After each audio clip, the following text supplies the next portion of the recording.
Good morning.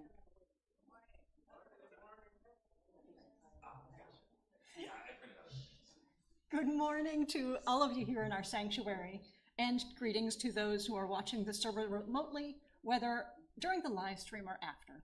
We are so glad that you are here. My name is Amy Riedessel. Joanne. My name is not Amy. My name is Amy Riedessel.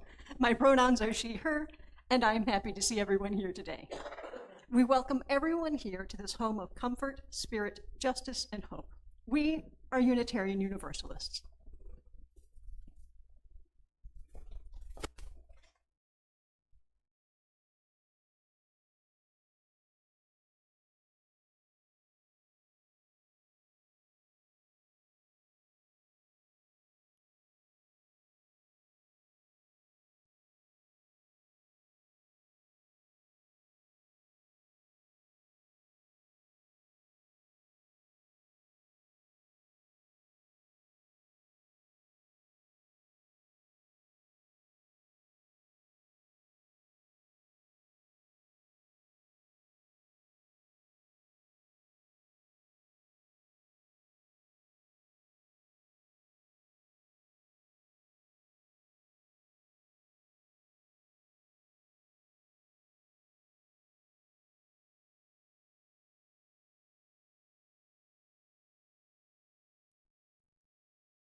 An important ritual in the Unitarian Universalist faith is the lighting of our chalice.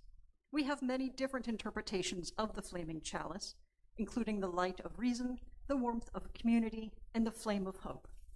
If you are watching elsewhere and have a chalice or candle, please light it now as we all join in saying the unison words projected on the screen. Today's lighting verse is from Albert Schweitzer.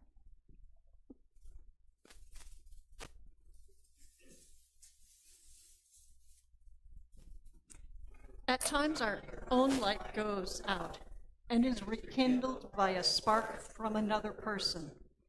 Each of us has cause to think with deep gratitude of those who have lighted the flame within them.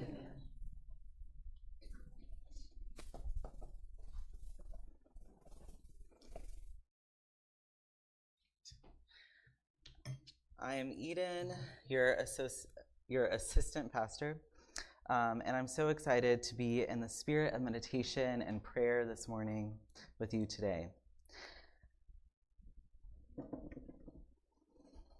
Let us enter into this space, not with all the answers, but with hearts open to the questions. May we pause in gratitude for the breath in our lungs, the bodies that carry us, and the people beside us on this journey. Today we gather not in certainty, but in shared longing for a world more just, for communities rooted in care, for systems shaped by compassion instead of control. Let the stories we tell today, whether it's set in galaxies far, far away or right here at home, awaken us to the truth that even the smallest acts of kindness can shift the tide. May we find courage and resistance, mercy, and the messy work of equity, and imagination enough to dream a world that welcomes everyone. Let us begin, not perfectly, but together. Amen, and blessed be. So I'm so excited that everyone is here on this May 4th Be With You Day. I invite you to take a moment and greet someone and maybe share if you are a Star Wars fan or a Star Trek fan or maybe still figuring it out. And then we will sing from our gray hymnal 118, This Little Light of Mine. Great. So, yay.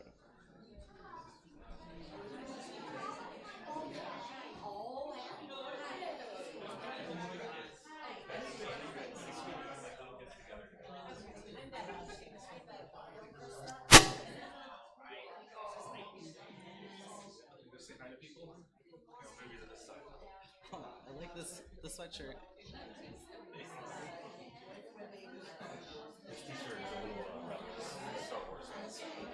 Awesome. Love it.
Great.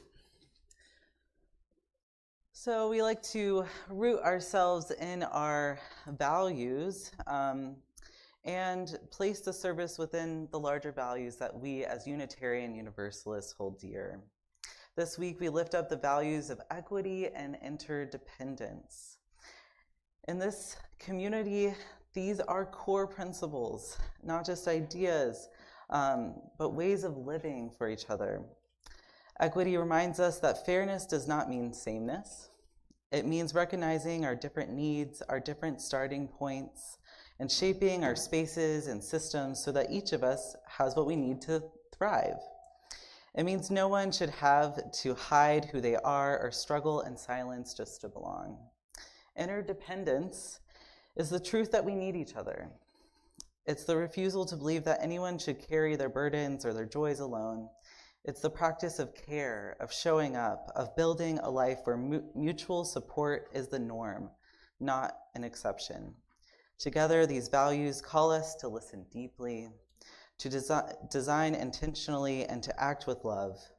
They are how we begin again and again and again together.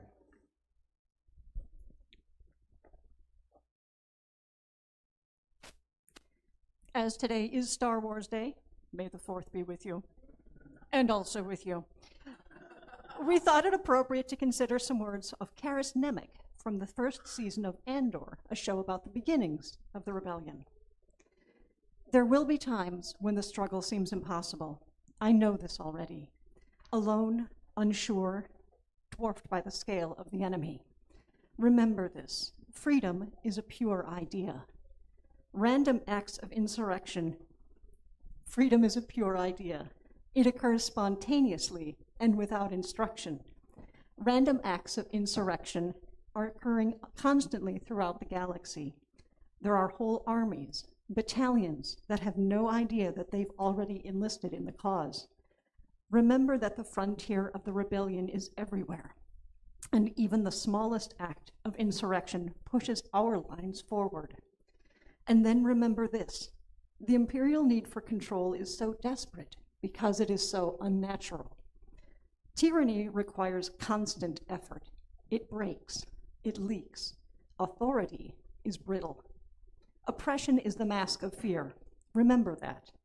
And know this, the day will come when all these skirmishes and battles, these moments of defiance, will have flooded the banks of the Empire's authority, and then there will be one too many. One single thing will break the siege. Remember this. Try.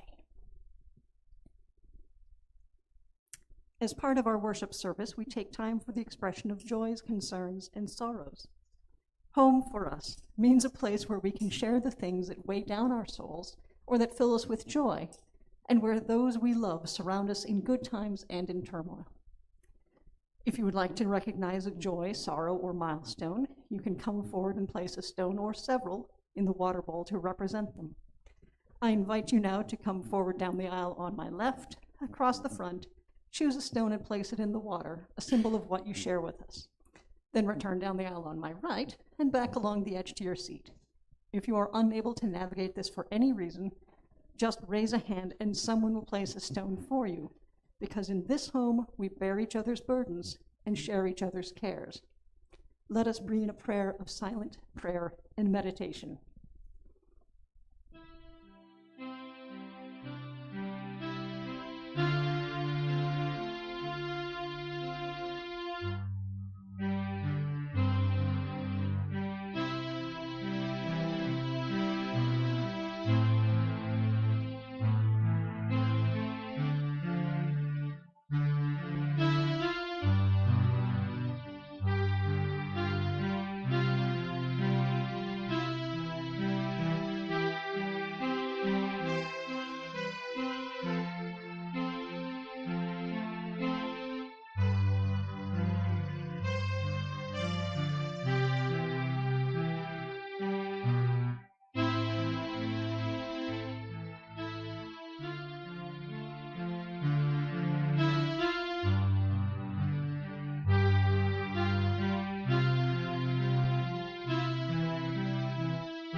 we now invite everyone to watch our Time for All Ages video. Today's theme is equity versus equality, and after the video, we will sing our children out to RE. Joy will play a short intro, so hopefully we don't sing the kids out and around again.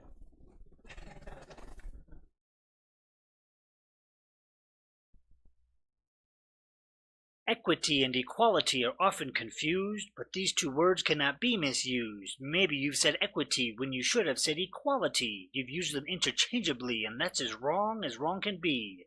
I'll illustrate, and then you'll see. There are 3 young boys, and one is tall, and one is in between, and one is small. They are all very good friends despite the obvious difference in their height.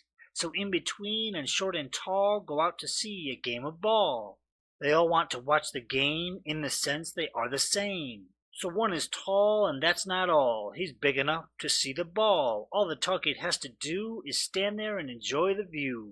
The middle kid, or in between, can barely see. By this I mean that due to his mid-sized physique, he has to jump to catch a peek. The smallest kid, all he can see is a fence and 2 kids much taller than he. The shortest one is left to pine for the diamond and the painted line. The question then is, does it matter if the smallest boy cannot see the batter?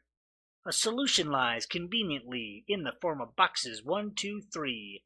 3 boxes of the same dimension, perfect for the boy's ascension. With access to the boxes equally, we give 1 box to each of the 3. So the tall boy now who could see before is higher now, sees even more. The middle boy can see now too, but the shorter boy still has no view. The boxes raised him higher up, but not enough to get a look.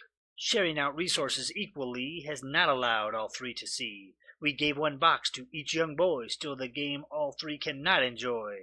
What if we use equity to give each child enough to see? If equally does not succeed, then give out boxes based on need. So middle child 1 box for he, that's all he needs for him to see.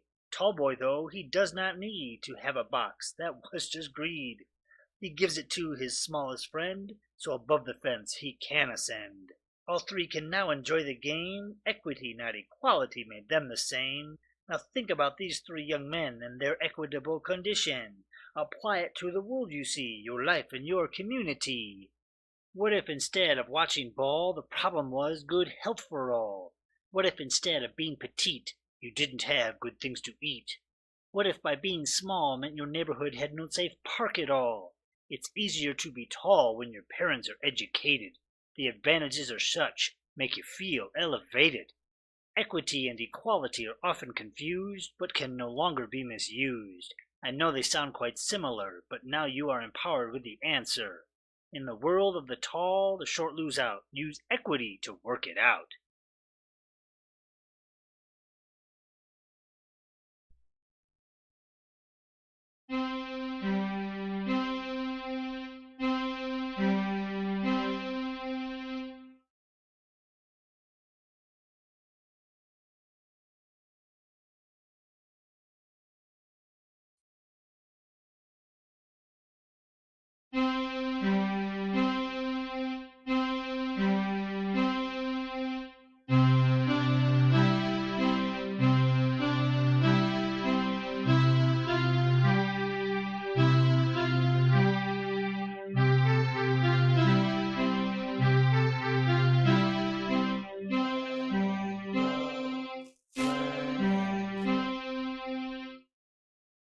We'll get it. It's a little practice.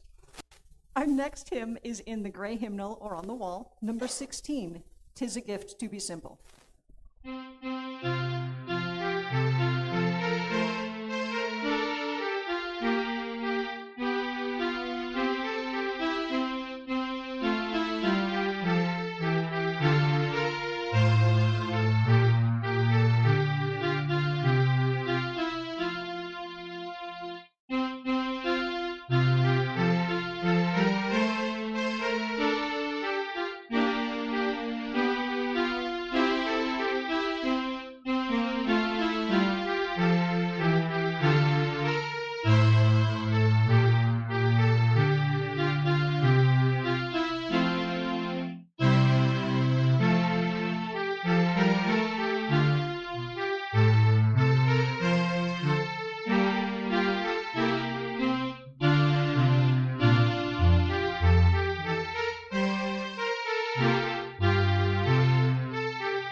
So we are now in the second month of our 3-month series on diversity, equity, and inclusion.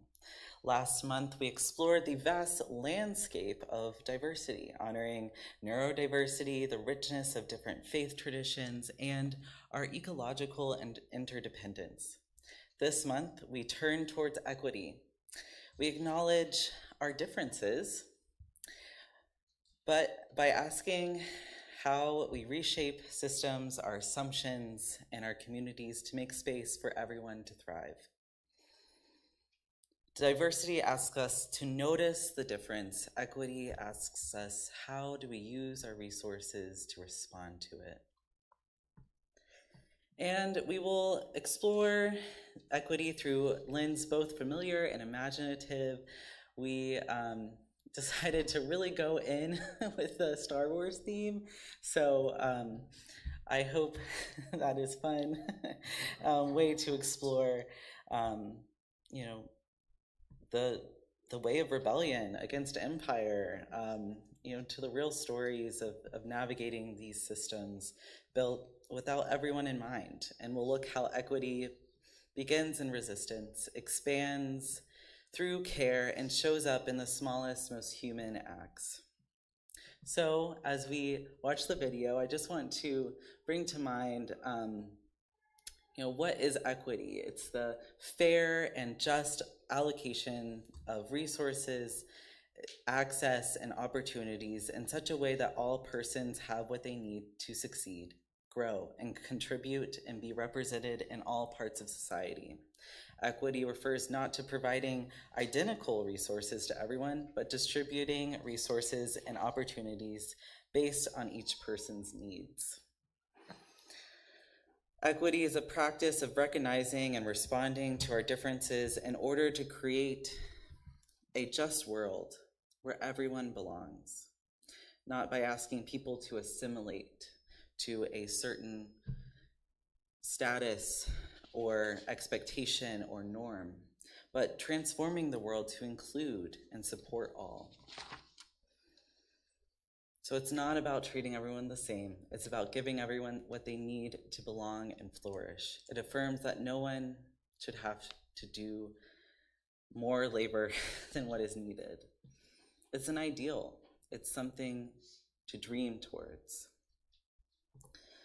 And I wonder how to bring into the Star Wars, into this place of imagining. The Empire is in this galaxy far, far away. And Karis's manifesto from Andor gives us a voice to what resistance, hope, and equity sound like under oppression, right? We get a little more clear when these uprisings, when the control is so present. And I wonder what is at stake in this world. Ooh. And caveat, I'm a casual Star Wars fan, okay? So thanks, Jamie, for picking out our quote for today's reading. So I'll generally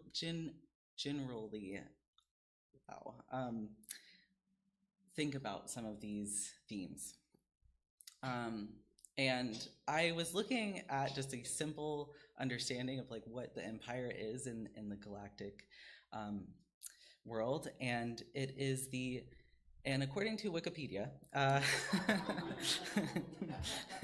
the Galactic Empire's rise was not a violent takeover by force, but rather a calculated inside orchestration, like dismantling of the galaxy's most powerful institutions.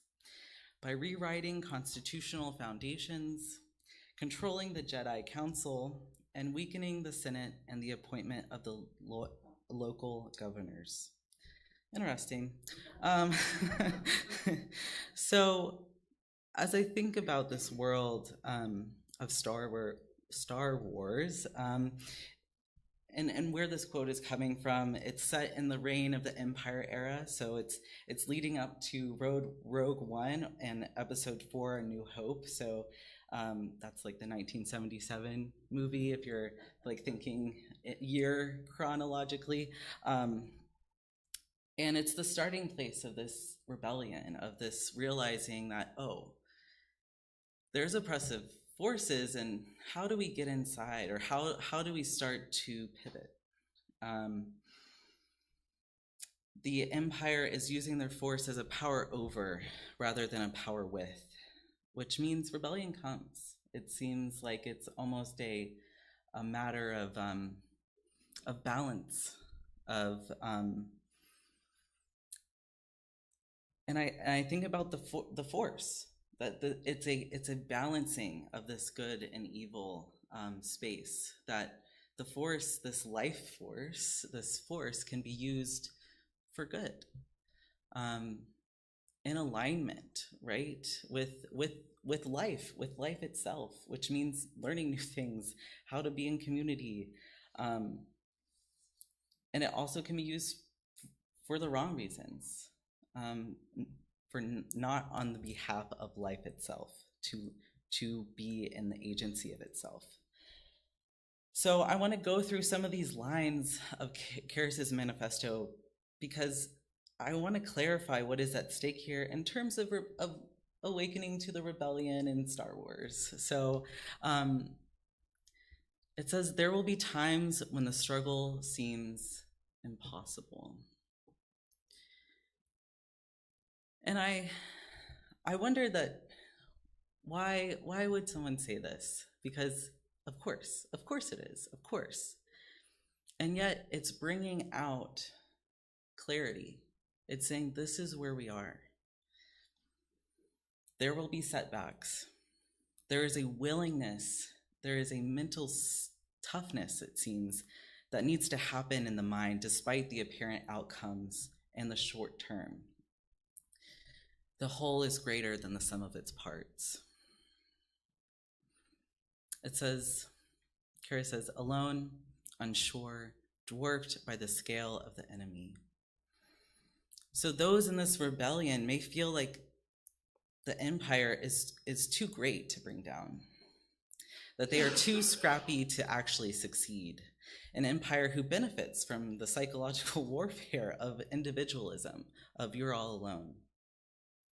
Pull yourself up by your bootstraps. And the rebellion is not unilaterally defined.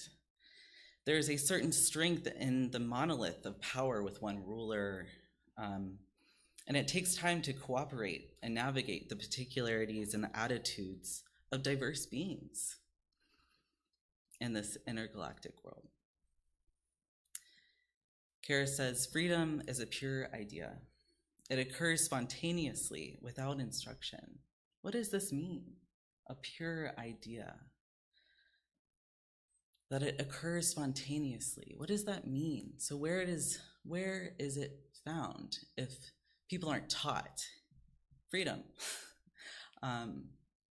It seems like life wants to live, to have the power, to have the agency over itself, to carry out its own purposes. Freedom seems innate here, a quality that goes throughout the galaxies. It is its own instructor. It is a common ground. And so it is an idea, and yet it seems it's also a feeling that Karis is picking up here.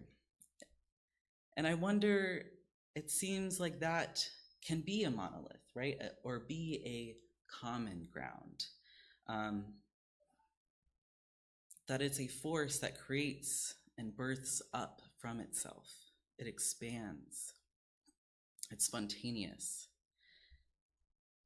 Karis says, random acts of insurrection are occurring constantly throughout the galaxy. So it's a force unto its own self, its own space, and it's already doing a work. It's already here. It's already present, even though people might not know that's of what to call it. Because life wants to live. Resistance is already here, already all around. Kara says, even the smallest act of insurrection pushes our lines forward. It's almost as if Karis knows and as a dreamer thinks, we can't have all the big wins. And yet, how can we appreciate these small spaces, these random acts?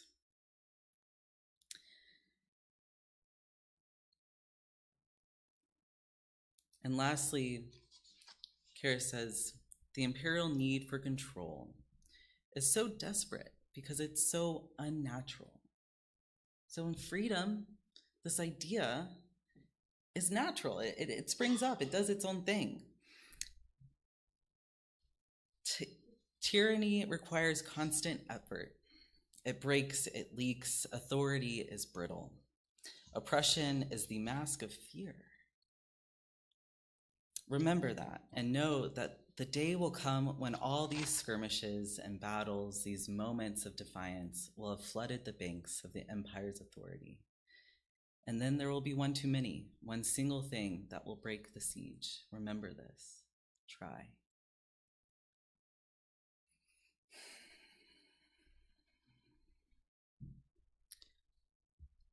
The empire needs to sustain itself, to constantly build these fences, to build the separation, it seems, to create power by excluding people. Energy is found in this oppression, but it's not the life begetting life kind of thing. There seems to be less spaciousness here. This is where that's my words, authoritarians are brittle. Did he say that? Yes, authority is brittle. Okay. And because life that wants to live for the sake of expansion of life as a whole means it includes everyone who's programmed to serve the empire too. It's even part of the enemy. It's made up of beings who are also alive and a part of this life force. So even in the face of death, it seems life will find its way through. These acts of care are the insurrection against those who profit from division. So, to bring it down to earth, if we need to, power often presents itself as rigid, immovable, total. Systems of oppression from patriarchy to ableism wear the same mask as the empire. Control designed as order. And like the rebels, we sometimes feel dwarfed by the scale of injustice. But equity is not about dismantling what harms, it's about building what heals, right? So I want to shift the focus because sometimes it's easier to say, look what is going wrong. And we need to do that, right? And I think it's important to call attention. And it's building hope. It is thinking about how do we care for each other? What does that care look like? How can these small acts really matter? We care about here knowing your pronouns, welcoming your family, whatever family that looks like, whatever family definition you use, we use. It means having gender-neutral bathrooms. It means that this place is accessible. It means we care about those things so everyone can find a place to be in community, to be in this space together. And also to notice that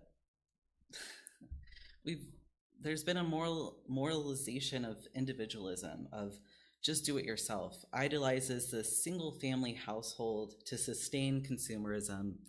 But the road back to community is these small actions. Loneliness is a cycle. And if you keep asking yourself where all the young people are, people my age, we are probably working one of our part-time jobs, or we are at home streaming shows, right? Like, it's hard to break these habits, and it's hard to break into a type of economy who profits off of the labor of oppression, of stretching thin the worker. And yet we know connection with each other is a thirst we all feel. A freedom to create community based on our shared interests is what it means to be human. In my art history class, what was seen as the determiner of science, not of science, of society, and therefore the inroads to like this art cultivation and determining what is art and what is like not, like what is just clay, and it was the evidence of a person's leg bones being healed and fused back together. That was the evidence of society, that a person could lay and heal their bones long enough and be cared for by others long enough to heal. That is the small kernel that we know it means to be a part of the life, to be in the force of life beginning life. Equity is care. It's not saying you should get up. So even those programmed to serve the empire are included in this life's expanding embrace. In the face of death, life finds a way through. Acts of care are rebellion who profit from this division. And finally, we can trust that the simmer turns into the boiling. Love is greater than fear, and care is greater than self-sufficiency. So what does this mean in terms of how we respond? How do we do this? The so what? I think it's to do two things: dream of justice and start where you are, right? We can't get from A to B just by wishing and willing, but not doing. We're doing. And that's why we come here. That's why we come together.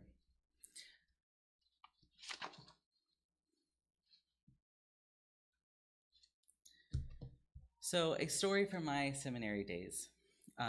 One of my colleagues led an entire service from the floor of the chapel instead of the pulpit because there was no accessible way to get there without a mobility device. After the service, we would have a communal lunch held in the basement of the school in the building next door. So for an able-bodied person, this walk from the chapel to the building next door into the lunch hall took less than like 2 minutes, I would say. But my classmate invited us to walk behind her, to walk with her, and roll with her in solidarity through the process of getting from the sanctuary to the basement for the lunch. And to my surprise, it took us 20 minutes. Going through the side of the sanctuary where there was an outdoor lift, then we crossed around the front to be able to go down the ramp to get through another, and so basically, and then go around the chapel to get over to the side of the building. So it's a fully going around an entire building. And then to the back of the building, not the front, there is a ramp that got us into the basement.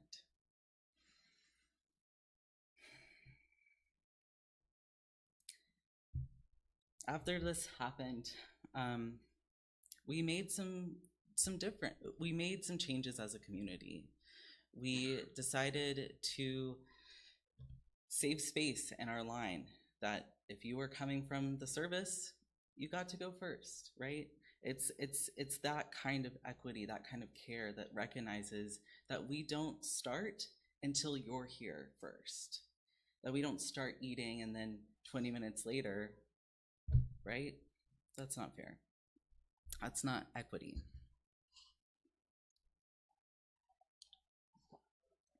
And after this happened, I felt ashamed about my silent judgments of her when she would show up to class 20 minutes late and sit in the front with a freshly brewed coffee.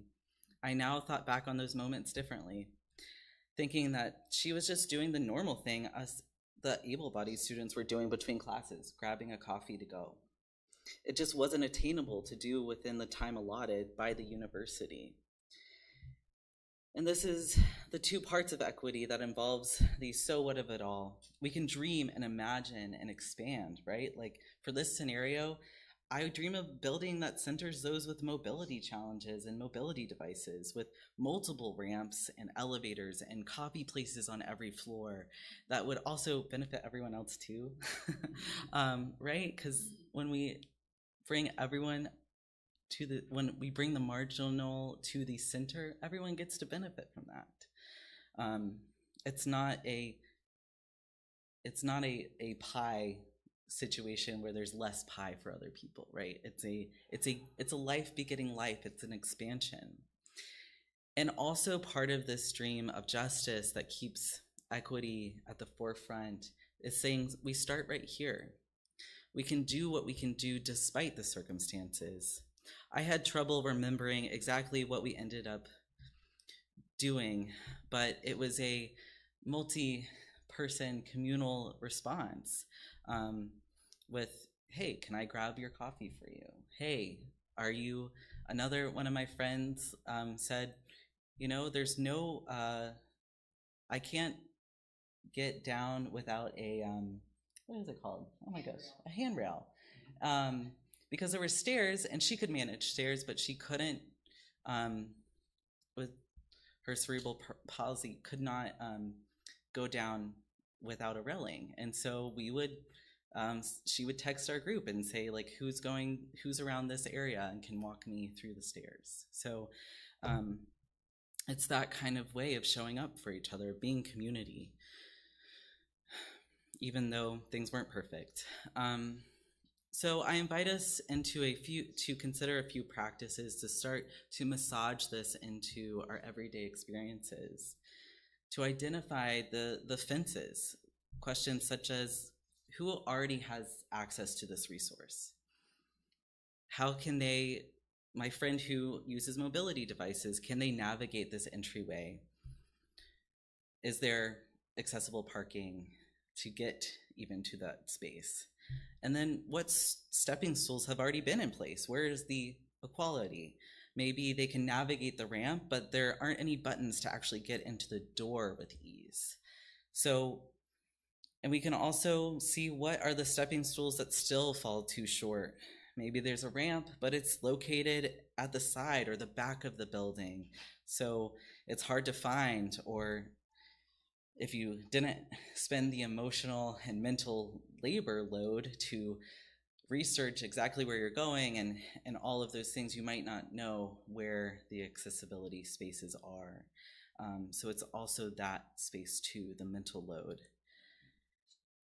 And, you know, we're in a space where we're deciding where our property is, and I think we have a really beautiful vision of justice, of what could be.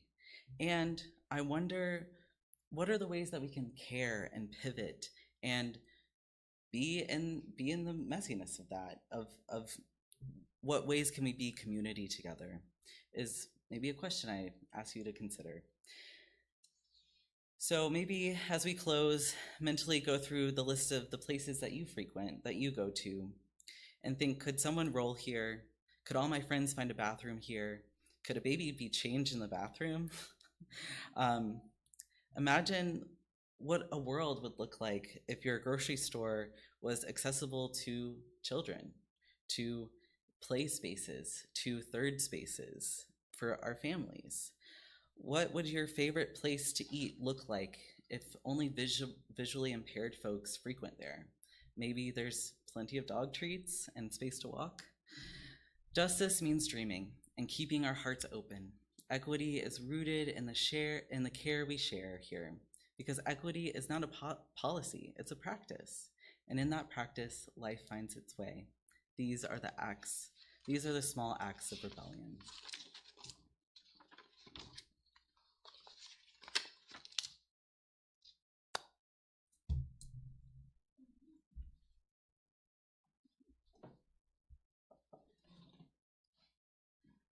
Final hymn is in the gray hymnal 170 or on the wall. We are a gentle, angry people.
As Jesse passes around the offering basket, thank you, I offer a gentle reminder that our community of faith is supported only by your giving.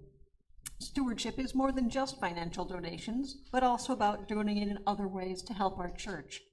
If you are unable to give money, please help our church survive and thrive by donating your time before and after services to set up and break down, volunteer as a worship associate, help with our audiovisual team, or serve on other committees or on the board. Please donate as you can with your time, talent, or treasure. All are needed for our church to prosper. However, if this is your first time here, we wish this service to be our gift to you. You are not obligated to give anything. Also, if you give cash, please put it inside a labeled envelope so we are able to count it towards your pledge or as you direct. Jesse? If you are willing to donate your time and talent, please contact a board member and let them know what you would like to do and what you can do to help. Give what you will and what you are able, for you are a generous people. Please join with me in our offering prayer. May this offering equip us to inspire love and seek justice.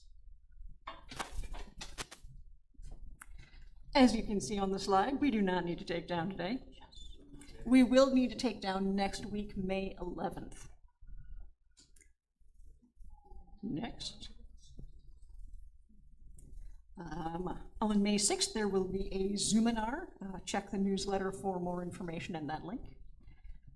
And at 12:30 this afternoon, next slide, there will be the Women's Walk and Talk at the Edwardsville Watershed Nature Center, address there. So any other announcements are on the slides. I invite you to join with me in reciting a prayer as I extinguish the chalice. The light of truth and meaning cannot be put out. We are the keepers of this flame until we meet again.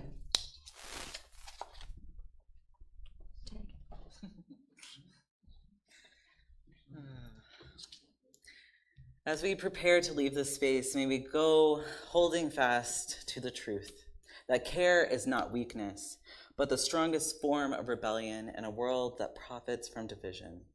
May we dream boldly, not of sameness, but as justice that meets each of us where we are.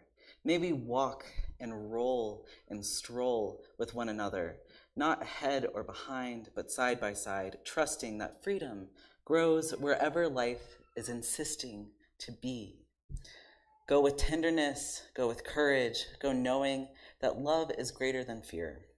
And we begin again together. Amen.